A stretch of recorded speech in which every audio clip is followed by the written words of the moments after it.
नमस्कार दोस्तों, मेरा नाम रोहित जोशी है। मैं मध्य प्रदेश के सहारनपुर शहर में रहता हूँ। मैं पिछले 13 सालों से कार्य कर रहा हूँ। प्लीज़ इस चैनल को सब्सक्राइब करें और अपने दोस्तों तक शेयर करें। धन्यवाद।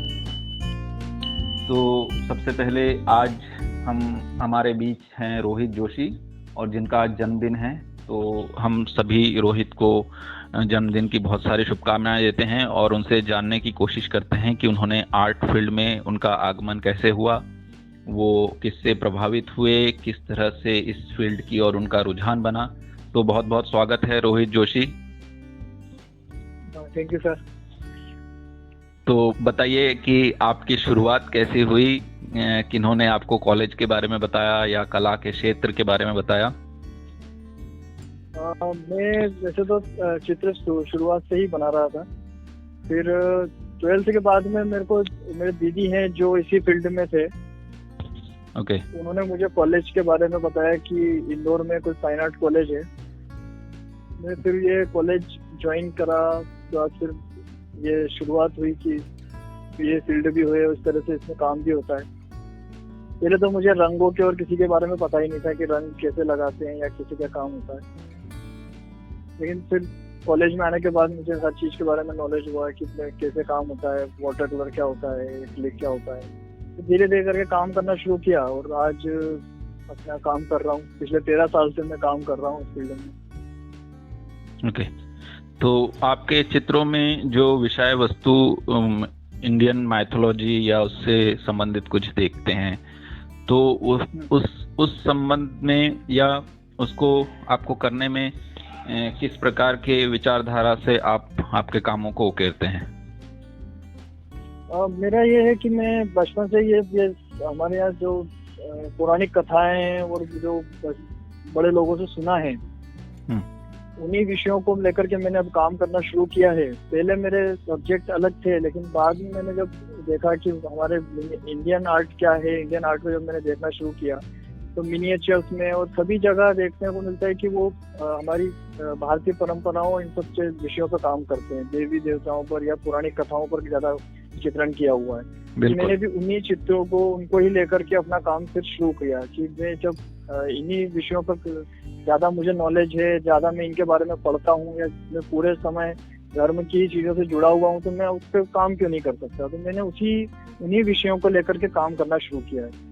बिल्कुल। इसके साथ मैं अब पौराणिक कथाओं को पढ़ता हूँ, उनके विषय चूज करता हूँ, फिर उसके बाद में उन विषयों को चित्रित करने का प्रयास करता हूँ। बिल्कुल। अब इसमें मैंने शुरुआत की थी एरावत से। एरावत से शुरुआत करके फिर धीरे धीरे अब मैं जाकर के कृष्ण की सीरीज पर काम कर रहा हूँ। ओके। अभी कृष्ण को लेकर के मैंने भी काफी सारे पेंटिंग्स बनाए हैं। अच्छा। आगे जाकर के थोड़ा सा और नई कहानियां आएंगी तो नई कहानियों के साथ में विषय वस्तु और चेंज हो सकती है, बदल जाएगी। बिल्कुल। आपके चित्रों में एक सरल स्वभाव दिखता है, जो कि एक फ्लैट और उसका ऐसा डिटेलिंग चीजें भी नहीं आती हैं, लेकिन वो देखने से महसूस होता है।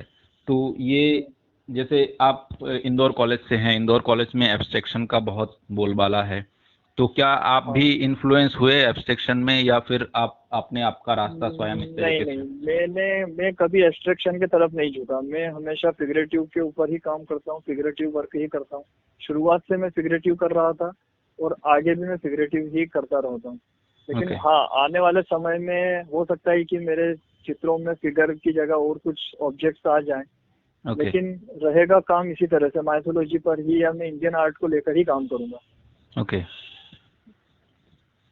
तो दूसरा एक सवाल है, जो नए लोग हैं जो आपके काम को देखते हैं, आपके काम को पसंद करते हैं और वो अभी फील्ड में पढ़ रहे हैं या फिर अभी अभी पास आउट हुए हैं, तो उनके लिए आप क्या बोलना चाहेंगे? आप कितना समय देते हैं आपके काम को? आपका दिनचर्या कैसा होता है?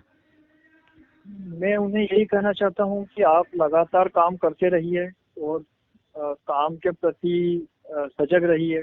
किस तरह से काम हो रहा है या काम को लेकर के आप क्या सोचते हैं। सबसे पहली बात तो आती है कि आपका विचार कैसे है, आप क्या काम को लेकर सोचते हैं या आप किस तरीके से काम करना चाहते हैं। इन सभी चीजों को देख करके आपको काम करना चाहिए। आपके आसपास क्या हो रहा है, आपके आसपास की घटनाएं क्या हो रही है, आप किन चीजों से इंस्पायर्ड हैं, आपके बचपन से लेकर के अभी तक आपके जीवन में जो जो घटा है, आपको उनको ध्यान में रख करके काम करना चाहिए। साथ ही हम जिस फील्ड में काम कर रहे हैं, हमें उसके प्रति पूरी तरीके से ईमानदार होना चाहिए। अगर हमारी ईमानदारी नहीं है तो फिर हम किसी और को ब्लेम करके या ये करके हमको सक्सेस नहीं मिल रही है या ये नहीं मिल रहा है, तो उसके पीछे कहीं ना कहीं कारण हमारा खुद का होता है। अगर हम ईमानदारी से काम नहीं करेंगे तो हम किसी भी फील्ड में जाएं, हम काम नहीं कर पाएंगे या हम सक्सेस नहीं हो पाएंगे। हमें पहले खुद में ईमानदार होना चाहिए, उसके बाद हम चीज़ों को देखें, हम अपनी चीज़ों को लेकर काम करें। सक्सेस होना या ना होना फर्क मायने नहीं रखा था, हम खुद अपने काम के प्रति कितने ईमानदार हैं, हमें इस बात से फर्क होना चाहिए। हमें उससे खुशी मिलती है या नहीं मिलती है, मैं अपने काम को लेकर के खुश हूँ, मैं अपने काम करता हूँ, मेरे को उससे ये मतलब नहीं है कि मैं इससे मुझे सक्सेस मिलेगी, इससे मुझे पैसा मिलेगा या मैं इससे बहुत अमीर हो जाऊंगा, इससे मेरे को फर्क नहीं पड़ता। मैं बस अपना काम करता हूँ, मुझे उससे खुशी मिलती है, इसलिए मैं इस काम को करता हूँ। मैं पेंटिंग इसलिए बनाता हूँ, मैं बस हमेशा से पेंटिंग अपनी खुशी और अपनी प्रसन्नता के लिए बनाता है।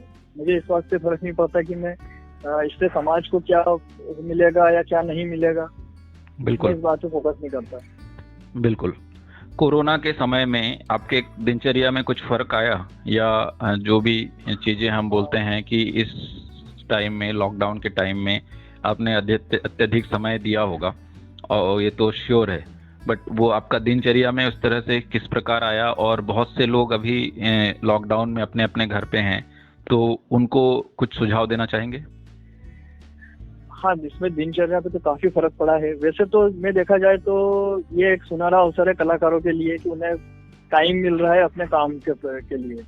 वो घर बैठे हुए हैं और उनको काफी अच्छा है कि इतना समय मिलना। हमें देखा जाए तो 2 साल के समथिंग हो जाएंगे, जैसे अभी 15 महीने हुए हैं लॉकडाउन और सबको कोरोना को आए को, तो इतना लंबा समय हमें मिला है काम करने के लिए, तो ये अच्छा भी है। लेकिन इससे कहीं ना कहीं हमारे इनकम सोर्स और इन पर बहुत बड़ा इफेक्ट हुआ है। काम बंद हो चुके हैं, सब चीजें बंद हो चुकी है। लेकिन अगर हम हमारी लगातार काम करते रहें तो आने वाले समय में हमें काफी फायदा मिल सकता है हमारे पेंटिंग्स के जरिए। अगर हमारे पास में आज हम कुछ स्टॉक कुछ बना करके रख रहे हैं तो ये हमें कभी ना कहीं तो जाकर के फायदा देगा ही देगा। मैंने यही देखा है कि लॉकडाउन में पहले कमर्शियल काम करके इन सब चीजों को करके मेरा काम चला रहा था, लेकिन जब लॉकडाउन लगा और ये सब चीजें हुई तो उससे एक फर्क ये पड़ा कि मैंने अपने काम पे ध्यान देना शुरू किया। मैं पूरा टाइम अपना काम करता हूँ। मैंने जो पेंटिंग्स 2016 में शुरू किए थे या कुछ पेपर वर्क मैंने 2016 में कुछ काम किए थे, वो इस दौरान कोरोना के टाइम में वो मेरे सेल हो गए। तो मुझे उससे काफी ये रहा कि मैंने उस समय में 2016 में मैंने काम किया था। मैंने कभी उम्मीद नहीं की थी कि 2016 में मैंने जब काम किया है तो वो कभी बिकेगा या नहीं बिकेगा, या मैंने ये सोचकर कभी पेंट नहीं किया था। तो वो चीजें मुझे 2020 में जाकर के मुझे फायदा देके गई। तो जो हम आज कर रहे हैं वो हमें आने वाले समय में जरूर फायदा देके जाता है। तो कभी भी हमारी मेहनत बेकार नहीं जाती है। हम जो भी करते हैं वो कहीं ना कहीं हमें कुछ ना कुछ देकर ही जाता है। तो लगातार आप पॉजिटिविटी बना के रखिए और ये समय भी गुजर जाएगा, जैसे चलता जा रहा है।